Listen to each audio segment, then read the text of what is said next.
Bien, la semana pasada, hermanos, nosotros escuchamos un sermón muy confrontador y sobrio. El pastor Miguel nos estuvo hablando en un sermón titulado El ocaso de una civilización, basado en los últimos versos de Romanos capítulo 1. Fue sobrio y confrontador porque nos recordó la condición oscura en la que se encuentra el hombre, que ha decidido rechazar, cambiar la gloria del Dios creador por la creación, la criatura. Ese hombre ha decidido cambiar la verdad inmutable de Dios por la mentira. Y ese hombre no tuvo en cuenta reconocer a Dios ni darle gracia por quien Él es, sino que no lo hizo. Y él en el sermón y el pasaje nos recordaba qué Dios hizo en respuesta. Dios los soltó en banda, en dominicano. Dios los entregó. ¿Los entregó a qué? Bueno, tú quieres lujuria, la lujuria de tu corazón, te entrego a la lujuria de tu corazón. Haz lo que quieras. Los entregó a pasiones, y dice la característica, pasiones degradantes, bajas. Específicamente, Pablo en Romanos decía, hombres con hombres y mujeres con mujeres, teniendo relaciones, pasiones degradantes. Los entregó, por último, a una mente depravada. Una mente depravada que es caracterizada, dice el verso, por hacer lo que no conviene. No sabe ni siquiera lo que le conviene y lo hace, porque no reconoce lo bueno de lo malo, ni la verdad de Dios. Nuestro pastor terminaba diciendo, ahora, la iglesia no se puede entretener señalando los pecados de los que están afuera e ignorar los pecados de los que estamos dentro. Y terminaba, ¿verdad? Él terminaba con un pasaje de Pedro haciéndonos recordar de que el juicio comenzará por la casa de Dios. Pasaban los días y yo recordaba, ¿verdad?, esas palabras finales. Yo reflexionaba y con la ayuda de oración y entiendo la dirección del Espíritu, me llevó a una verdad, y es que aunque tú y yo ya no estamos en el mundo como estábamos antes los que hemos creído, cuando sí estábamos, nuestro caminar era alejado de Dios tan profundamente en muchos casos que también experimentamos dar rienda suelta a nuestros deseos y vivimos sumergidos por esa forma de caminar. Otros de nosotros, ese camino nos llevó a pasiones degradantes, profundas, lejanas de Dios, de su diseño.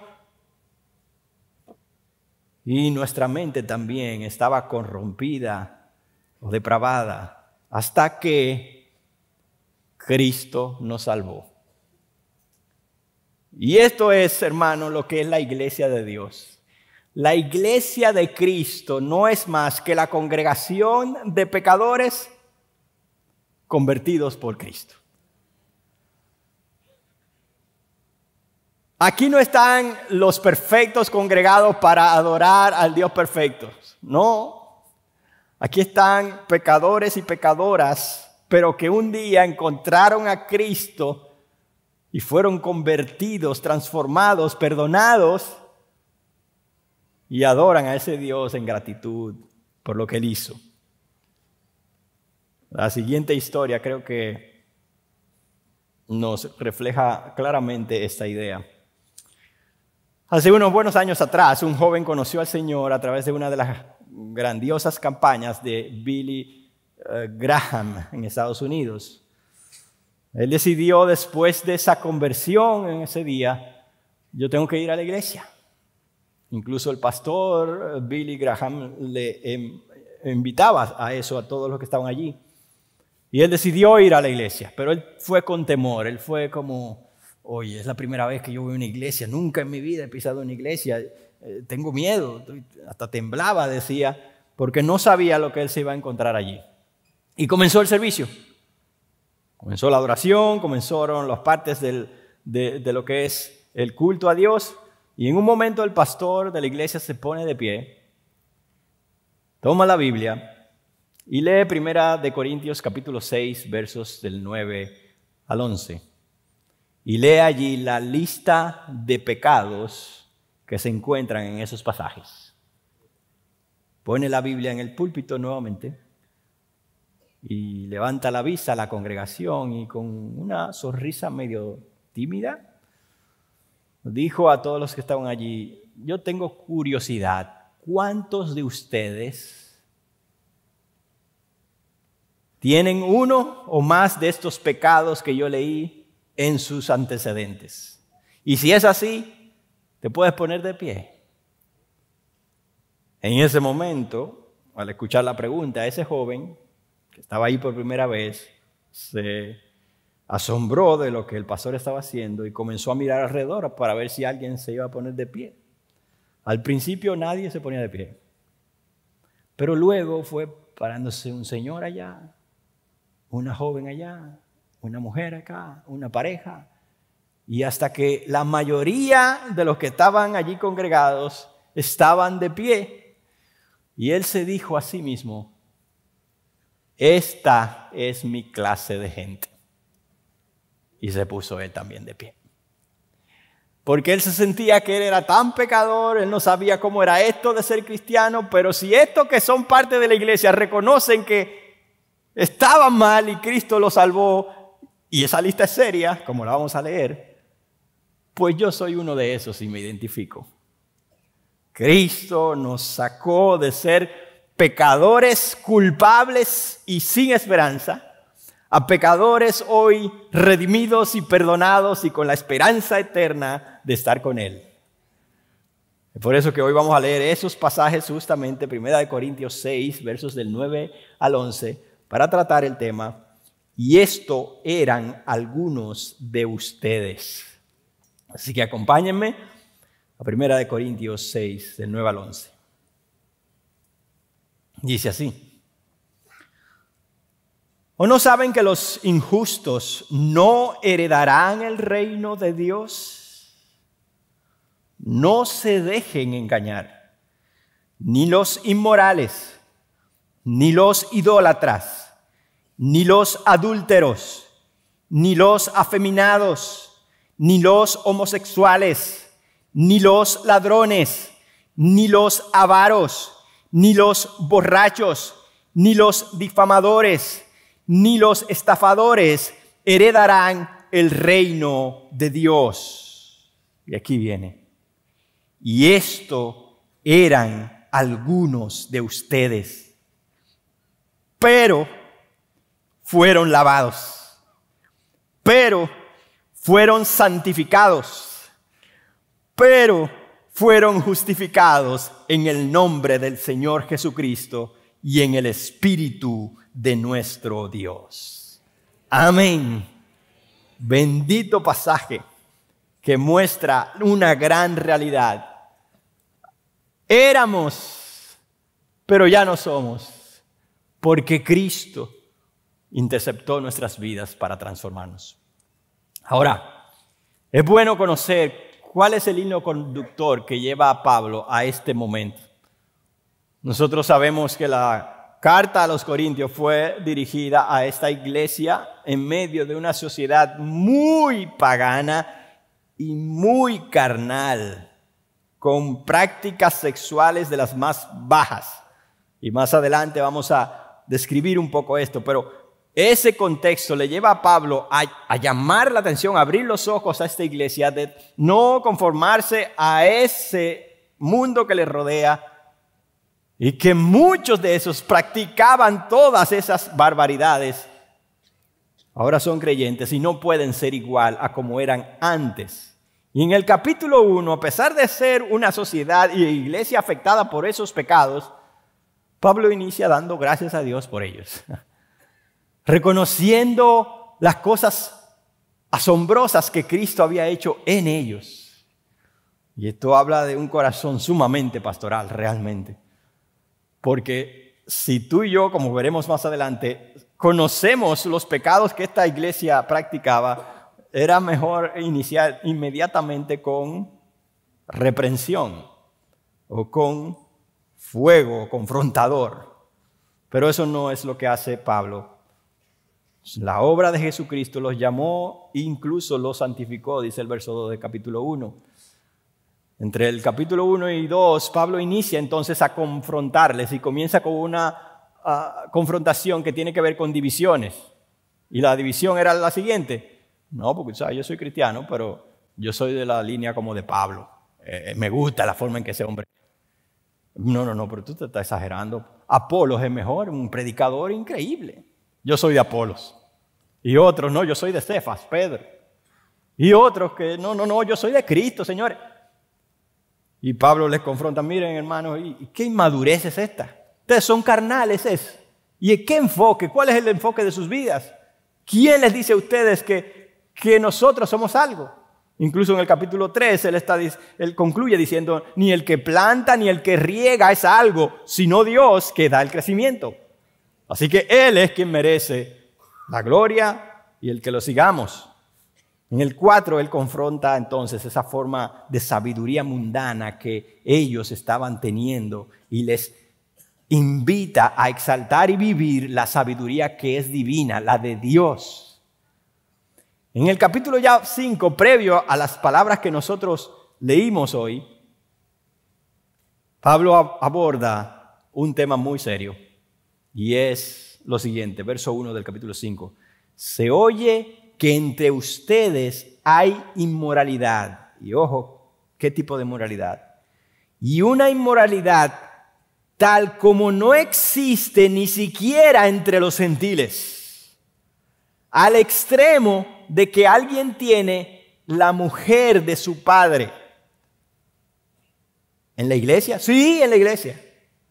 Inmoralidad extrema que no es comparada con los gentiles, los que no son judíos, pero en este caso ni siquiera creyentes, cristianos. Y el ejemplo o la situación real que estaba pasando es que alguien se acostaba, tenía relaciones con la mujer, la esposa de su papá. Y Pablo entonces les remueve y les dice, ¿cómo va a ser que ustedes no hacen nada? ¿Cómo va a ser que ustedes en vez de juzgar, tomar cartas en el asunto, lo que hacen es incluso ignorar esa situación? Y entonces llegamos al capítulo 6, donde después de abordar ese tema tan profundo, él va a un dilema ya ético, donde hermanos cristianos se están demandando legalmente los unos a los otros por situaciones, ¿verdad?, del día a día. Y había disputas personales, interpersonales entre los creyentes y que eran llevadas entonces a tribunales del mundo con jueces no creyentes o, como les dice Pablo, incrédulos. ¿Cómo eso es posible? ¿Y es que acaso, como dice el verso 6, no le da vergüenza que entre ustedes no haya gente como sabia, de peso, que pueda sentar a esos dos hermanos y decirles, miren, vengan, vamos a la palabra? Y ustedes son cristianos, ¿verdad? Si ustedes son cristianos, vengan. ¿No hay nadie así? Eso es de vergüenza, que ustedes tengan que llevar eso a gente que no tiene como parámetro a Dios. Y ya en los versos 7 y 8, previos a los versos de hoy, Pablo dice, miren, no importa quién gane en ese tipo de pleito, es una derrota para ti y para el otro y para la iglesia. Quien quiera que gane, ambos lados pierden porque el testimonio del cristiano de Cristo está por el suelo. Se pudiera dedicar todo un sermón a solo ese tema y los ejemplos y las aristas, pero no ese es el tema de hoy. Sin embargo, Pablo termina en el verso 8 diciendo lo siguiente. Por el contrario, ustedes mismos cometen injusticias y defraudan, y esto aún a sus propios hermanos. Es verdad que ustedes están demandando el uno al otro, están en pleitos, pero la característica que estoy viendo a ustedes como creyentes, como iglesia, es que ustedes están cometiendo injusticias.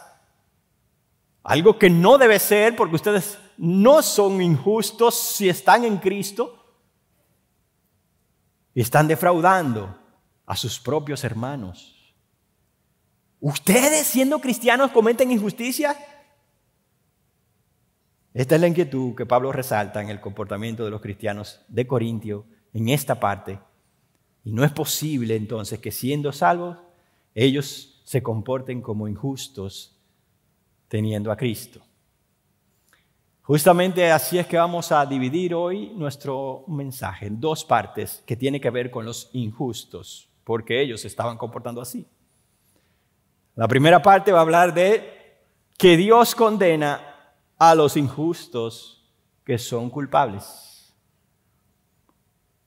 Y por otro lado, Dios transforma a los injustos que han sido perdonados.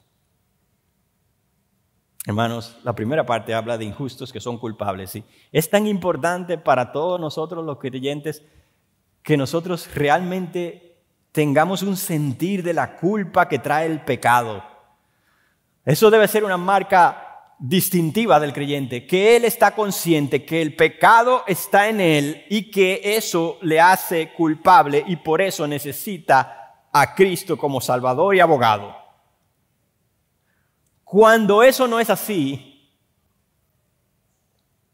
y esa marca no existe, se pudiera preguntar uno si realmente hay fe allí. Como ilustración, en una ocasión en una iglesia, no voy a decir nombre ni nada, después de escuchar un sermón sobre la culpa, un miembro le dijo a su pastor: mire, pastor, yo sé que usted habló de este tema, del pecado y todo eso, pero yo le quiero decir algo. Mira, yo he pecado recientemente de esta forma y yo no siento culpa. ¿Qué usted me dice? El pastor simplemente le respondió con una pregunta. Mira, ¿qué pasaría si tú colocaras un peso aplastante sobre una persona muerta? ¿Lo sentiría?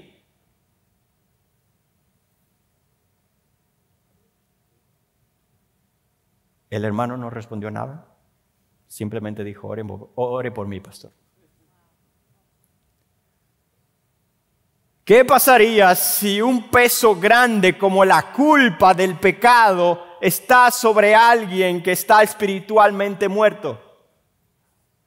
No lo sentiría, los muertos no sienten.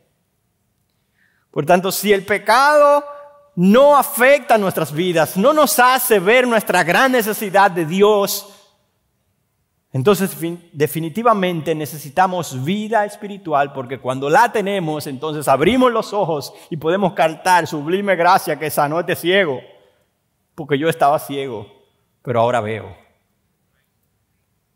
Entonces, Pablo inicia inmediatamente expresando lo que hace Dios con aquellos injustos que no han reconocido su culpa.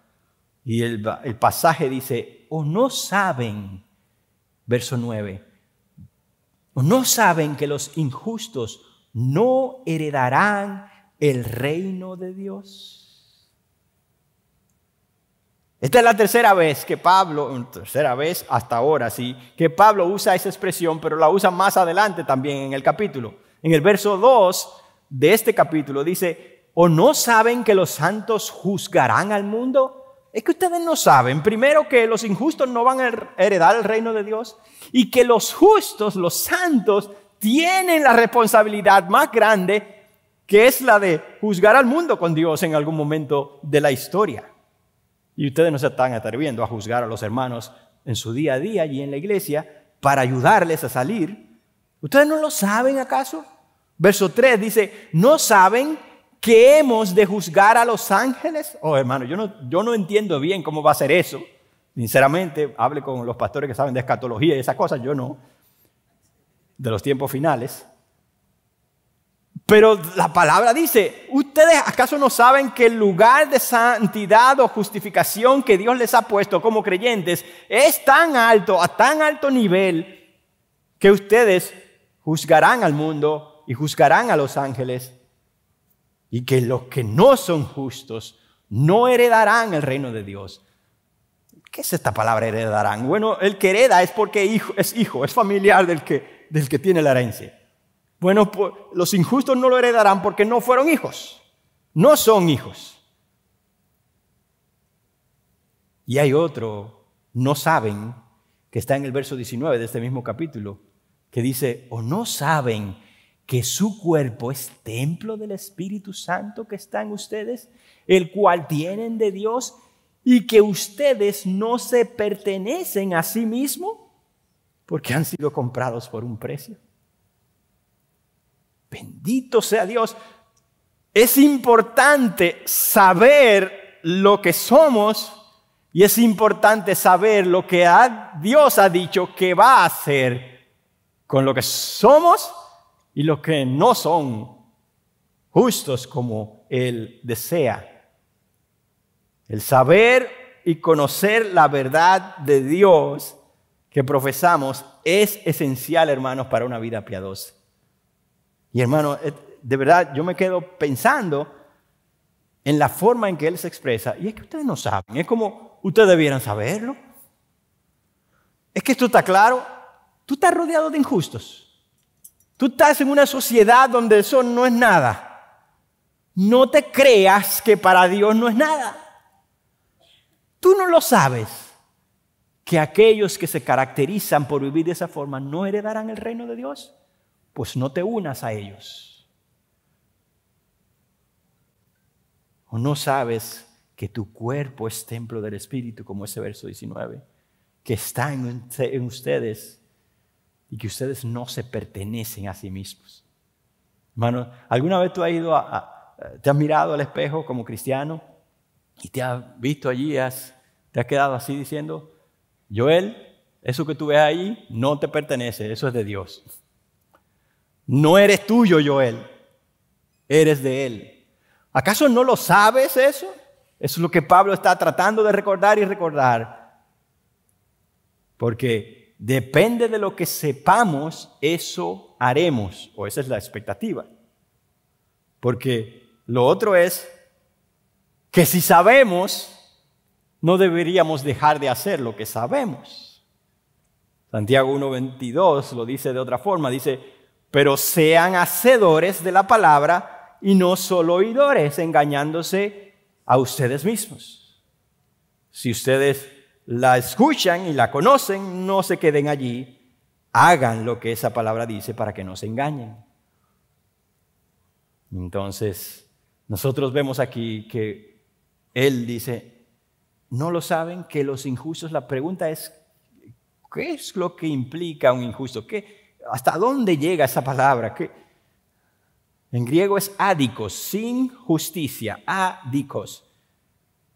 Y se refiere a un carácter moral malvado, a gente que desea hacer el mal, a los incrédulos, porque en el verso 1 de este capítulo, esa palabra incrédulos es adikos también, injusto, pero es traducida para mejor comprensión. Son aquellos que están inclinados a perjudicar a otros. Y consultando el comentario de Simon Kiesmaker de esta carta, tomé esta cita. Dice, Pablo no se refiere a quienes pecan, se dan cuenta de sus errores y se arrepienten. No, eso no son los injustos. Si no todos fuéramos injustos y mereceríamos o estuviéramos en condenación, no importa que tuviéramos a Cristo. No. Él no se refiere a quienes pecan y se dan cuenta de sus errores y se arrepienten. Más bien, sigue la cita, apunta a los que voluntariamente continúan en sus pecados y se glorían de ellos. Esos son los caracterizados como injustos. Y este era un término como cada vez que se usa algo como de justicia, era un término legal, donde se decía que era alguien culpable y el otro inocente o justificado. Así que Pablo está poniendo a Dios como el juez de todo y quien determina quién es el justo y quién es el injusto. Y esos no heredarán el reino de Dios.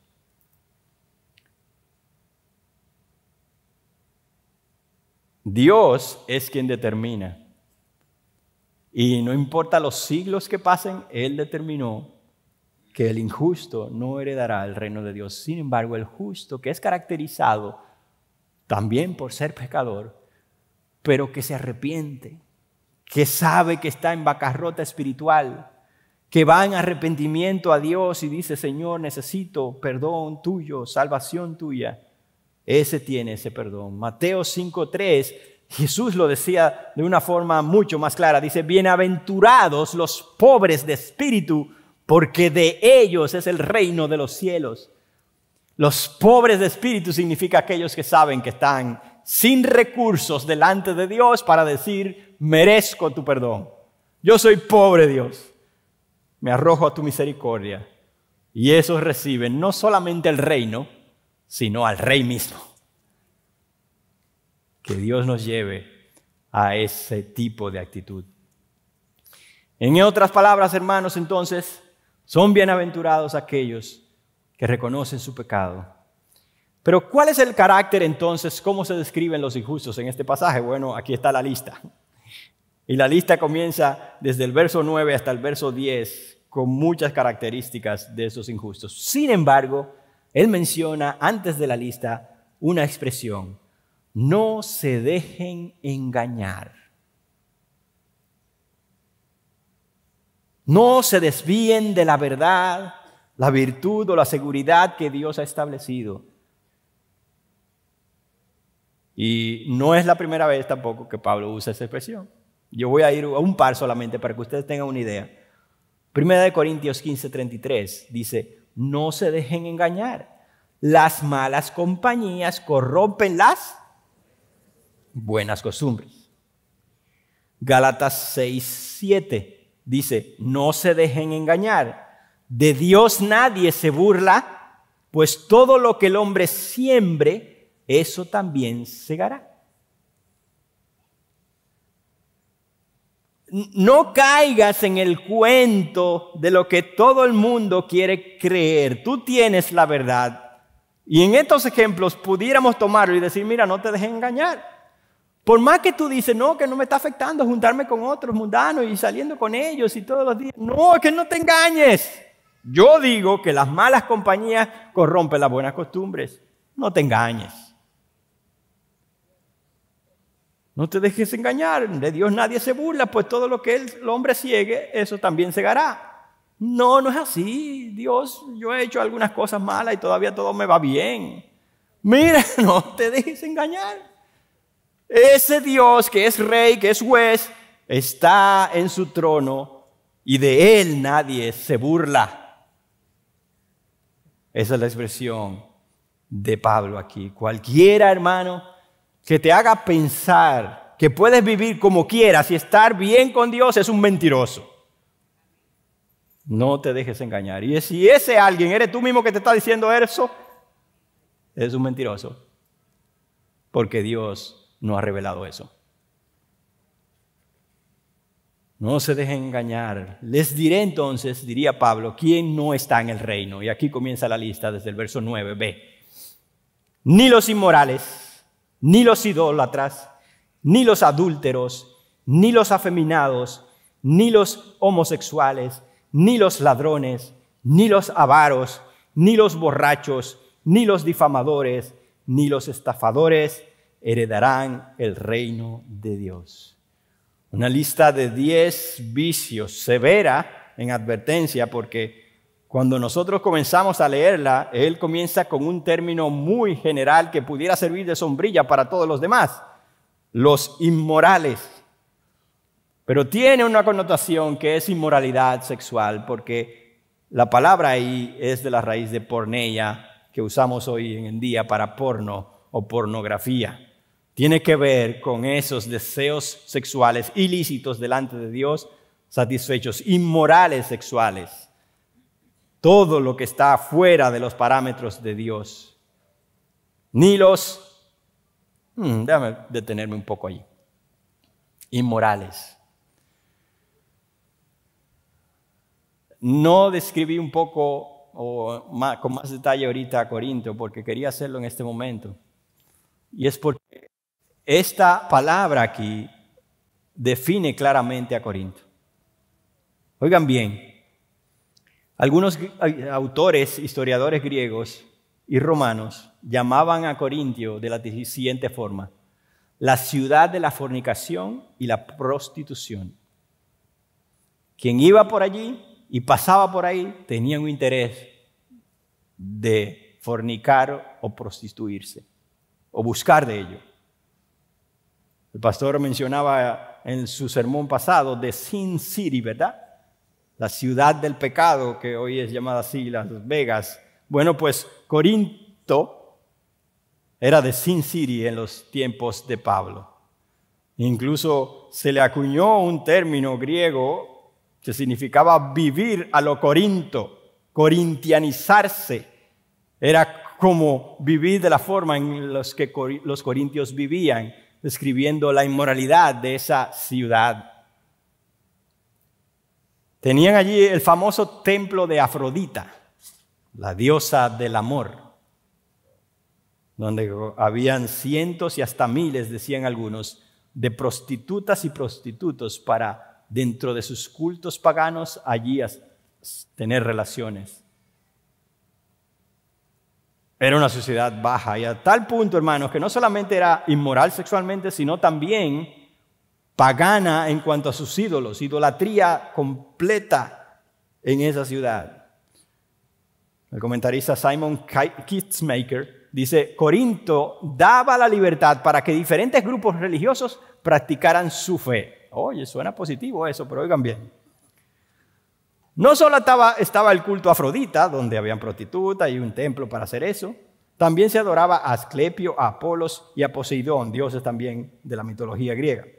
También había altares y templos para deidades griegas como Atenas, Hera y Hermes. Otros altares estaban dedicados a los dioses de Egipto, Isis y Serapis.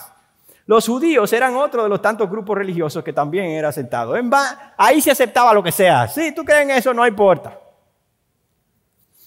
Y las prácticas que esos dioses pedían se realizaban a toda luz del día. Incluso, como veremos más adelante, algunos de esos dioses y sus prácticas requerían eunucos. Eunucos es aquellos que tenían una cirugía de transgénero, con los términos de hoy en día, y se castraban para practicar sus actos sexuales de forma homosexual. Esa era Corintio, inmorales. Y yo me hacía la pregunta: oye, ¿cuántas veces yo he dicho y he escuchado a otro? Hermano, es que en estos días no es fácil ser creyente. ¿Tú sabes lo corrupto que está este mundo? Esto no es nuevo, brother. ¿Te imaginas en ese tiempo ser cristiano e ir en contra de todo eso y decir: ustedes se van al infierno y a condenación si no se arrepienten? Como le ocurrió a Pablo, que lo apedrearon. En fin. Inmorales, los idólatras, y esto está claro aquí, ¿verdad? Adoraban a dioses falsos. Los adúlteros, que tienen relaciones sexuales con alguien que no es su pareja, su esposo, su cónyuge. Deshonraban el matrimonio. Los ladrones, que se llevan lo que no les pertenece. Los codiciosos son personas materialistas que nunca están satisfechas con lo que tienen. Los borrachos están ahí, no entrarán al reino de Dios. Sí, hermanos, es que nosotros a veces llamamos de una forma a alguien y decimos: ay, qué pobre, está adicto, pero es su pecado lo que lo ha llevado a esa adicción. Y debido a ese pecado han llegado a ser caracterizados por borrachos, alcohólicos, testarudos que no quieren salir de esa condición. Los difamadores, abusadores verbales que usan la calumnia para cancelar y maltratar a otros. Los estafadores son malversadores y extorsionadores que se aprovechan económicamente de otros. Y ahí terminó la lista. No, ¿verdad? Yo me salté un par. Me la salté porque evidentemente las otras características, otros vicios, hoy en día nosotros estamos como conscientes de que sí, que están mal, eso está mal. Pero hoy se nos quiere vender que estos otros no están mal y hay que aceptarlos, hay que aprobarlos, hay que aplaudirlos y tenemos que unirnos a ellos. Pero eso es algo serio. Dice una de las características, los afeminados, el griego malakoi, que significa los delicados. Eso era lo que significaba, delicados, sí, se entiende por qué, ¿verdad? Era un peyorativo para hombres que eran delicados o afeminados, que actuaban o hablaban como mujeres, se vestían como mujeres. Y frecuentemente eran también homosexuales, pero de la parte pasiva. Hombres en prostitución, en esos templos que le decía, hombres en nuestros días y en esos tiempos también transvestis, transgéneros, aquellos que se ofrecían a sí mismos para el homosexual agresor. Eso eran los afeminados. ¿Esos no entrarán en el reino de Dios? Sí, dice Dios. Necesitan arrepentimiento y necesitan a Cristo. No necesitan aprobación. Sí, nos identificamos porque muchos de nosotros, como veremos más adelante, éramos o participábamos de todo esto y somos pecadores, pero en necesidad de transformación. Por último, los homosexuales. Y esta es una palabra compuesta y en nuestro idioma también lo es, ¿verdad? Pero en griego es arseno koitai, que significa por un lado masculino, arseno, y koitai, cama. Por eso que muchas traducciones dicen los que se echan con varones, los que se acuestan con varones. Por esa traducción, porque tiene que ver con toda relación sexual, íntima, fuera de los parámetros de Dios que se realizan con personas del mismo sexo. Una relación sexual entre esas personas es abominación a Jehová, como lo es el pecado de nosotros. Sin embargo, es relevante hoy en día porque a pesar de que en República Dominicana todavía no ha llegado una obligación de este tipo, ustedes conocen que en otros países ya sí se obliga a que no se debe hablar esto como pecado, ni que la persona debe convertirse o arrepentirse de esa forma de vida. Y la pregunta grandiosa es, si eso llegara acá, ¿qué vamos a hacer? ¿Llamaremos el pecado como Dios le llama pecado? ¿O nos amoldaremos a el mundo por temor a las consecuencias? Pablo no tenía ese temor. Pablo sabía. Aquí hay un par de declaraciones importantes que yo quería hacer, ¿verdad? Yo no quiero sonar enjuiciador porque yo no soy el juez. Es Dios quien está diciendo esto. Yo estoy del lado de que soy un pecador con debilidades serias y que necesito todos los días, desde el día de mi salvación hasta el final, a Cristo para perdón y para restauración y para transformación. Así como lo necesitan todos de esta lista que están aquí. Pero hay que aclarar algo importante. Todos estos pecados, como dije, siguen siendo pecados hoy, aunque los médicos lo llamen enfermedades, aunque los jueces lo aprueben como legales, aunque la sociedad lo normalice, los terapeutas lo consideren como un comportamiento normal o las encuestas de opinión general puedan considerarlos aceptables, Dios lo llama por lo que son, pecados.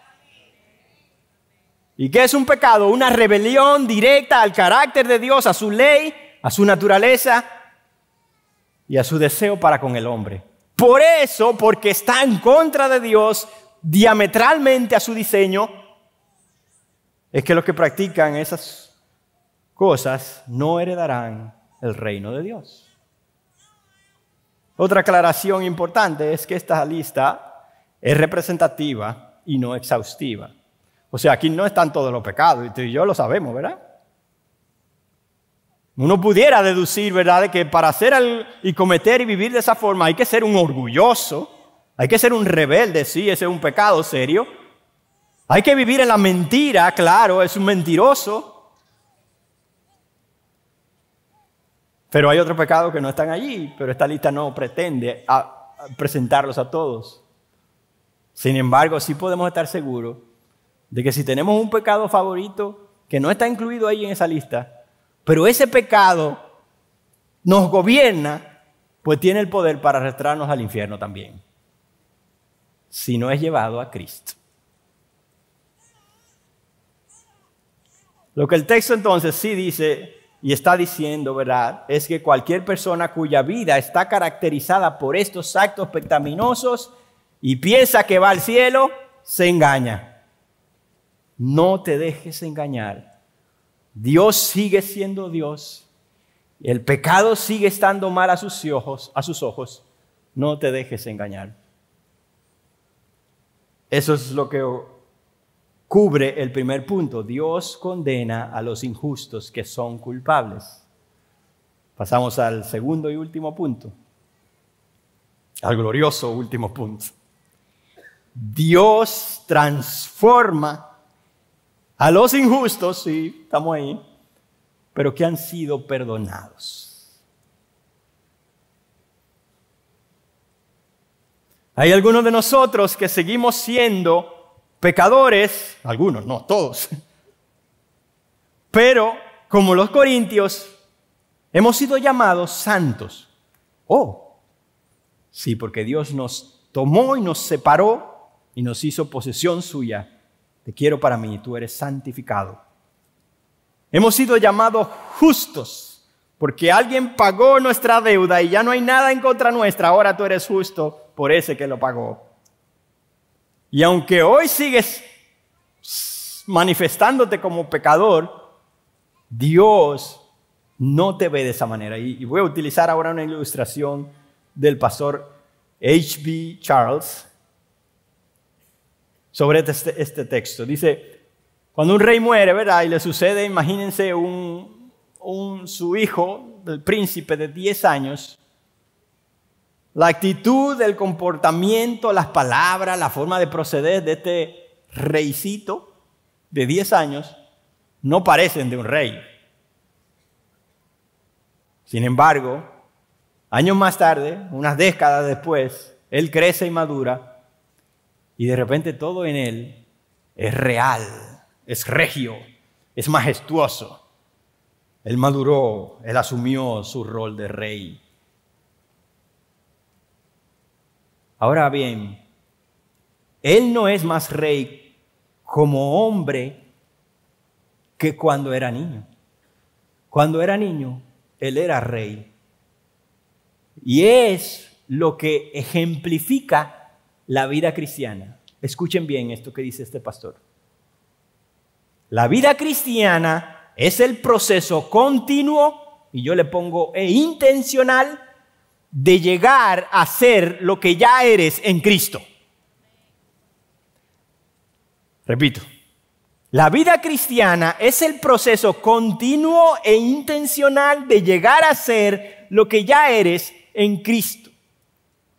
Has sido declarado justo y ahora entras en un proceso de vivir continuamente, intencionalmente, a llegar a esa estatura que solo tiene Cristo de justicia. Pero vas para allá. Somos convertidos por esa gracia soberana de Dios que nos rescata inicialmente y nos entra en un proceso de facturación, estoy usando el término de transformación, de moldeamiento que nos llevará a un fin último. Y ahora, hermanos, llegamos a la frase más gloriosa de este pasaje, que se encuentra en ese verso 11. Dice, y esto eran algunos de ustedes, pero fueron lavados, pero fueron santificados, pero fueron justificados en el nombre del Señor Jesucristo y en el Espíritu de nuestro Dios. ¿Qué? Que muchos de los corintios que estaban ahí leyendo esta carta pudieran haber dicho, sí, yo era uno de esos, sí, yo era uno de esos, sí, yo era uno de esos, pero ya no. Y no con un pero, 3 peros. Yo pensaba que era la santidad elevada a la tercera potencia, lo único que hay, pero aquí hay un pero elevado a la tercera potencia, hermanos. Pero fuiste lavado, fuiste santificado y fuiste justificado. Esta lista, tú eras. Eso está en pasado porque hubo una ruptura definitiva, un quiebre decisivo. Una separación irrevocable gracias a que Cristo vino y rompió esas cadenas. Oh, hermano. Es importante que tú recuerdes lo que eras. Eso es importantísimo. Pero recuerda aún más que en Cristo ya no eres lo que eras. De alguna forma u otra, todo cristiano que está aquí es un ex raya. Un ex adúltero, un ex inmoral, un ex ladrón, un ex idólatra, un ex homosexual, un ex avaro, un ex afeminado, un ex abusador verbal, un ex estafador, un ex, ponle la raya que tú quieras. Pero tú eres un ex. Tu vida debe estar caracterizada por ser un ex del mundo, un ex del diablo, de sus planes, un ex de los deseos de tu carne. ¿Alguna vez usted ha hablado con otra persona que ha mencionado a su ex? Hay problema ahí. No en todos los casos, pero se dan en la mayoría de los casos en que uno habla con la otra persona. Sí, es que mi ex, por ahí viene, mira, ese era mi ex. Y lo hace como de una forma. Bueno, que el mundo del infierno y diablo y sus demonios puedan decir, por ahí va un ex. Ese lo tenía en mi reino y mira ahora por dónde va con otro rey. Yes, yo soy un ex. Y tú eres un ex. Por Cristo. Por su gracia soberana que rescata a los que vienen a Él. ¿Cómo podemos saber que yo he recibido esa gracia, Joel? Esa gracia que rescata, esa gracia que salva, que viene a través de Cristo. Bueno, cuando la gracia rescatadora de Dios llega a una vida, inevitablemente esa gracia rescatadora se convierte en la gracia transformadora. La gracia que te rescata es la gracia que te transforma. Y es verdad que la gracia rescatadora ocurrió en un momento que pasamos de muerte a vida, que nacimos de nuevo, que vino la luz al ciego. Pero la gracia transformadora es un proceso de toda la vida, que te va tallando a la imagen de tu Señor, que va tomando tiempo. Sin embargo, en el mismo momento que la gracia rescatadora o salvadora llega a tu vida, hermano, en ese mismo momento la gracia transformadora comienza su trabajo. Comienza a tallarte. Y Dios no te dejará igual que como te encontró. Déjame decir esto con la más sobriedad posible. Y Él utilizará lo que sea para cambiarte de cómo te encontró. Algunos están diciendo, sí, yo fui uno de esos. Lo que sea. Hijos, lo utilizará. Matrimonios, lo utilizará. Trabajos, lo va a usar. Tu salud, lo va a usar. Tus recursos o la ausencia de ellos, lo va a usar. Pero Él te va a tallar si tú eres su hijo. La gracia transformadora no deja de hacer su trabajo. Y es verdad que Él nos encuentra en cualquier condición. El peor pecador puede tener la seguridad de que si viene a Cristo hoy, tú puedes entrar. Tú puedes venir. Porque su gracia te rescata. Pero Dios te ama tanto que no te permitirá quedarte igual como te encontró. La salvación que Cristo ofrece, hermano, no es simplemente el boleto como de ida para el cielo y ya me monté, vámonos. No. La salvación implica una transformación radical que te llevará a ser como Cristo y también ir al cielo. Pero lo otro es prioritario e innegociable. ¿Qué características tiene esta transformación? Nos dice Pablo. aquí? Bueno, es una característica que tiene, una transformación que tiene dos características. Uno, es completa. ¿Cómo así? Bueno, ustedes fueron lavados, la palabra ahí es lavado minuciosamente, profundamente, hasta los huesos. No importa la categoría del pecado, ustedes los que han creído fueron lavados. Y vienes a Cristo y eres lavado. Y Isaías 1:18 lo dice de una forma tan hermosa y poética. Vengan ahora y razonemos, dice el Señor. Aunque sus pecados sean como la grana o escarlata, como la nieve serán emblanquecidos. Aunque sean rojos como el carmesí, como blanca lana quedarán, porque Cristo y su sangre les lavará y limpiará completamente. Fueron santificados también, cambiados de una posición donde antes no eran de Dios y ahora separados para Dios y en un proceso de madurez espiritual de toda la vida. Justificados, otro término legal, y es la imagen de un acusado ahí frente al jurado y al juez, allí donde él es culpable porque hizo muchas cosas, pero es declarado de repente como justo delante del juez. Y el abogado fiscal, el acusador, yo no sé mucho de leyes, me disculpa si los términos son raros, pero el acusador está ahí diciendo, pero Joel sí hizo esto, Joel sí pecó el otro día, pero Joel tiene un historial, ¿cómo que justo? ¿Y por qué él es justo? Porque cuando yo veo aquí el expediente, toda su deuda fue pagada. Todo lo que él hizo fue remendado. ¿Y cómo así? Sí, el abogado defensor que se llama Jesús lo pagó todo y vivió en su nombre. Y yo soy libertado de las garras de mi acusador para estar en las manos de mi defensor. Bendito sea nuestro Salvador. Bendito aquel que nos justifica. Pregunta de meditación, hermanos. Conociendo todo esto, ¿qué te hace pensar a ti que Dios hizo todo esto para salvarte, te lavó, te santificó y te justificó, solo para dejarte seguir viviendo como lo hacías antes de ser salvo? ¿Qué te hace pensar a ti eso? Si Él hizo todo eso por ti, ¿qué te hace pensar que Él te va a dejar vivir como antes cuando no le habías recibido? Eso es anti Dios. Y Él no dejará de obrar en ti. Pero tú tienes que reconocer si hubo realmente esa ruptura definitiva con lo que antes eras. Esta es no solamente una transformación completa, sino divina. El verso termina con estas palabras.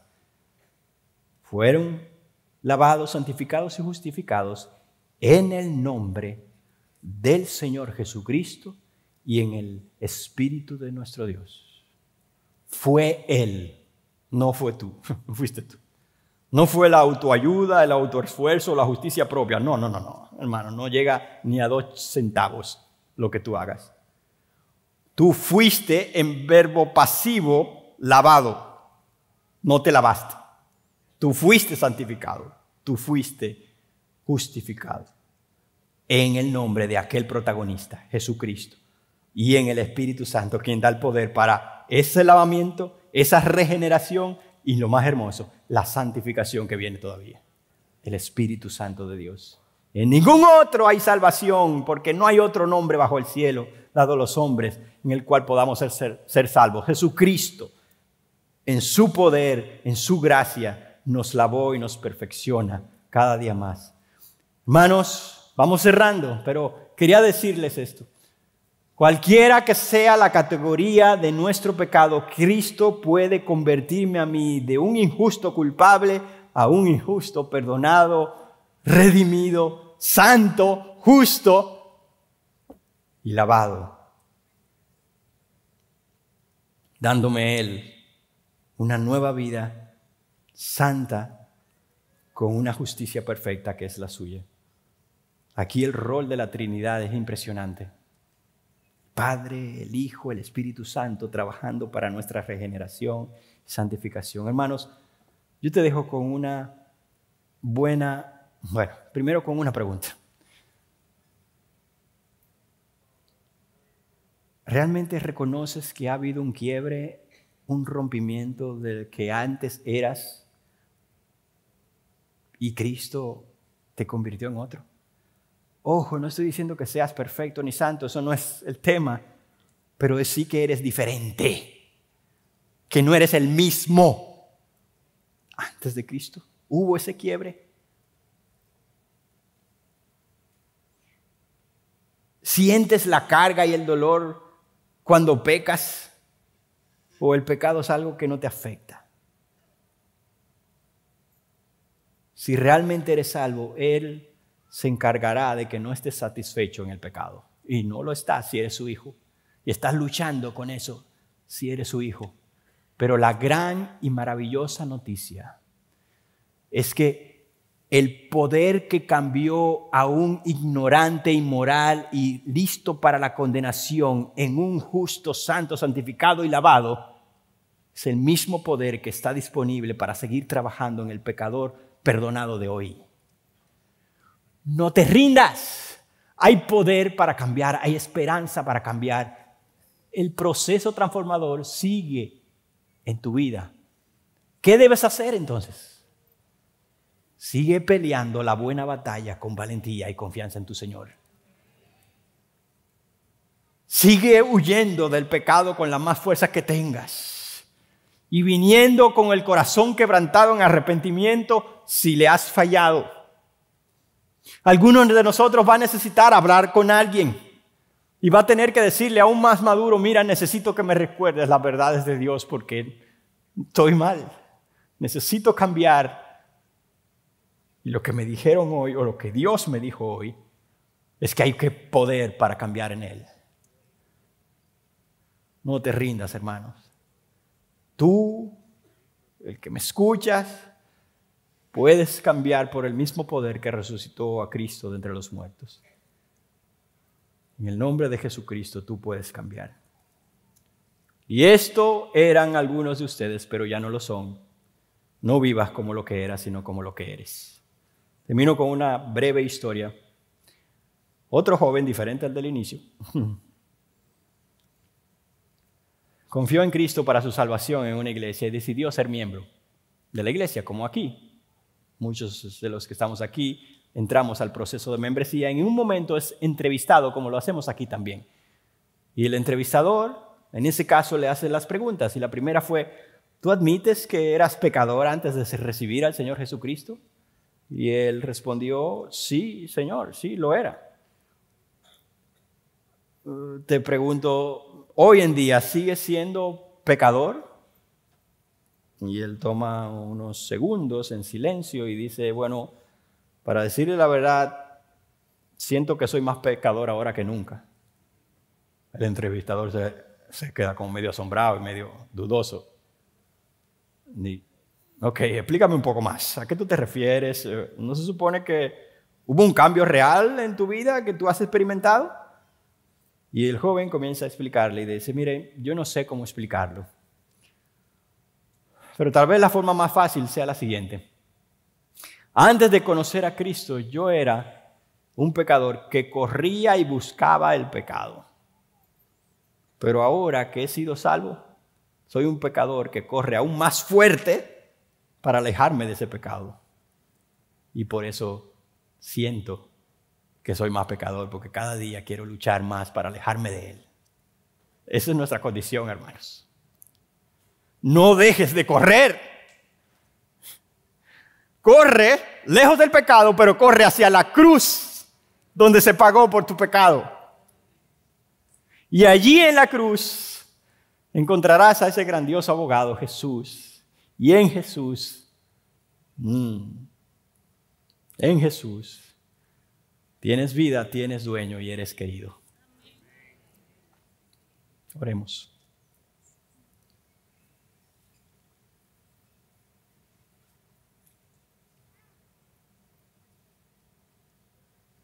Señor, lo maravilloso de tu palabra es que ella llega a personas que nosotros no nos pensamos ni nos planeamos, y ella nunca vuelve atrás vacía. Señor, en el día de hoy tú nos has querido recordar el gran poder, la maravillosa gracia que hay y se ha manifestado a aquellos que hemos creído en ti. Hemos pasado de ser muertos a estar vivos por tu gracia. Hemos pasado de ser adúlteros, fornicarios, mentirosos, difamadores, ladrones. La lista sigue y sigue. Pero eso antes éramos. Pero en Cristo tú nos recordaste todo lo que somos hoy, lavados, santos y justos por su amor y su obra.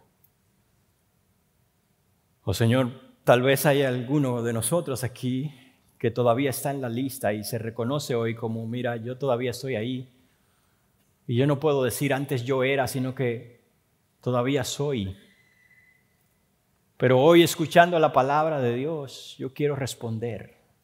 Yo quiero arrepentirme. Yo quiero dejar el pecado y correr hacia Cristo. Si tú eres alguien así hoy, yo te quiero invitar a orar conmigo.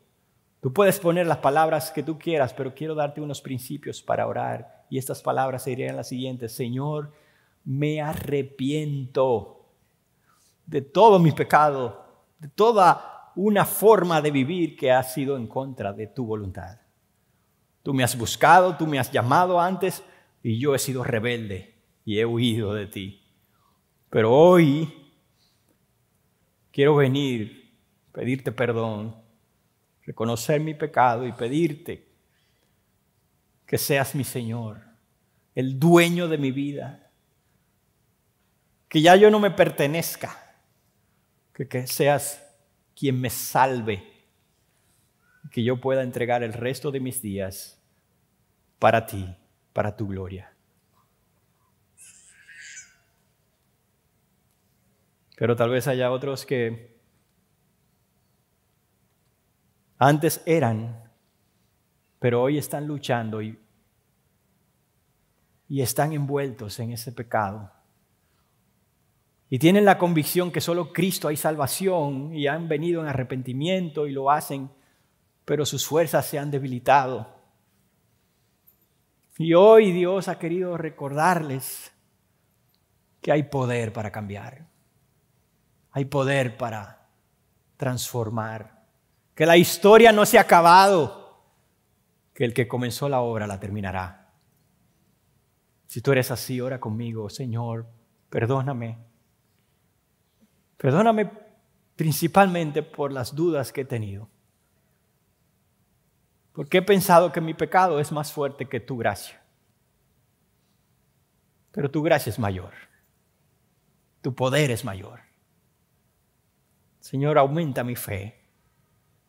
Ayúdame a levantarme de esta condición y a seguir corriendo la carrera, a seguir peleando la buena batalla, a seguir creyendo en un Cristo que salva, que sana, que restaura, en un Cristo que murió por mí porque me ama y que yo soy suyo porque Él me compró. Ayúdame a dar los pasos necesarios para honrarte. En el nombre de Jesús. Amén. Dios les bendiga. Gracias por acceder a este recurso. Espero que haya sido de gran bendición para tu vida.